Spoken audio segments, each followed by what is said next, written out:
ورحمة الله وبركاته. أحشما القهوة جرتني جولة ورمى والمعنى روبا جراتني الحمد لله كجرو وانجرو انتو فتو جتشو لا إنو مجرى جنة الحمد لله رب العالمين. أكم جرتني وبليين كيا بجراتني ويار برنامج بريدة وروتا قرآن قرأني في جتشو لا هما فيتنو جتشو لا وكان هو بربادن جتشو هم بربادني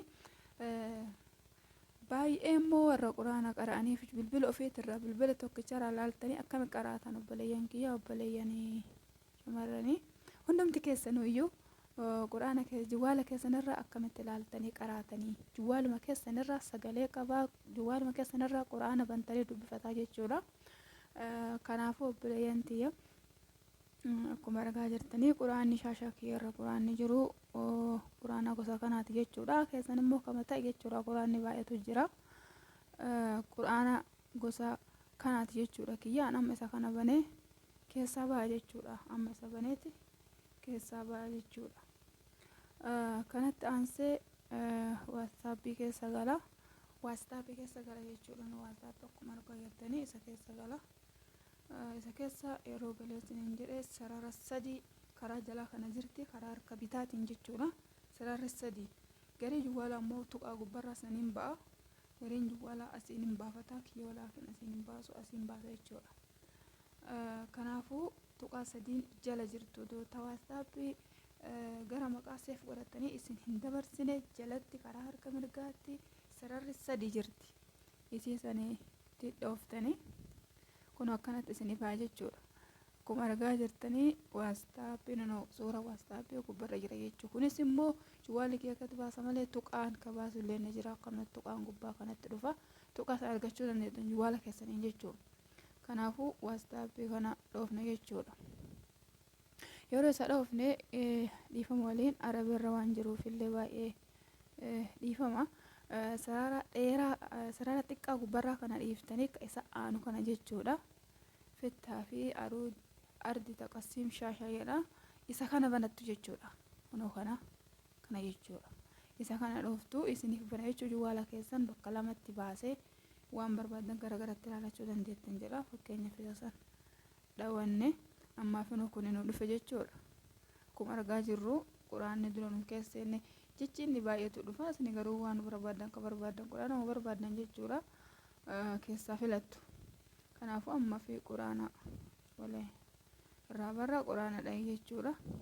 Kanaafuu quraana illee akkuma argaa jirtanii suuraa barbaadan keessa seentanii suuraa faatihaa haa banannu ammaaf suuraa faatihaa kun akkuma argaa jirtanii garee feetan waan feetan keessa galtanii waan barbaadan keessa galtanii jechuudha. Qaroo dandeettan jechuudha. Sautii qaba sagalee keessan qabataa jechuudha. Bakka feetanii jechuudha. Kanaafi akkuma argaa jirru rikoordii waraaba jechuudha. Kunoo rikoordii akkuma argaa jirtanii rikoordii waraaba quraana keessan immoo asumarraa qaroo dandeettan jechuudha. Ammallee of duuba deebitanii suuraa birallee ilaalachuu dandeettan kunoo akkanumatti jechuudha. Suuraa baqaraatti bananne amma jechuudha. Kunoo akkuma argaa jirtan jechuudha. Kanatti aansuni ammallee kana garee kana keessaa baanee fakkeenyaaf garee kana keessaa baanee garee biraa keessa galla fakkeenyaaf waatsaappii kanarraa jechuudha. Waatsaappii kana irraa baaneet gubbaa kanaan jechuudha. Gubbaa kana irraa deebita waatsaappii xiyya kanaan jechuudha. Jalaan waatsaappii isin hin deebisu quraana of duuba deebisa malee. Gubbaa kanaan irraa deebitu. Gubbaa kanaan deebitu garee kanarratti fakkeenyaaf karaa ufadha jechuudha.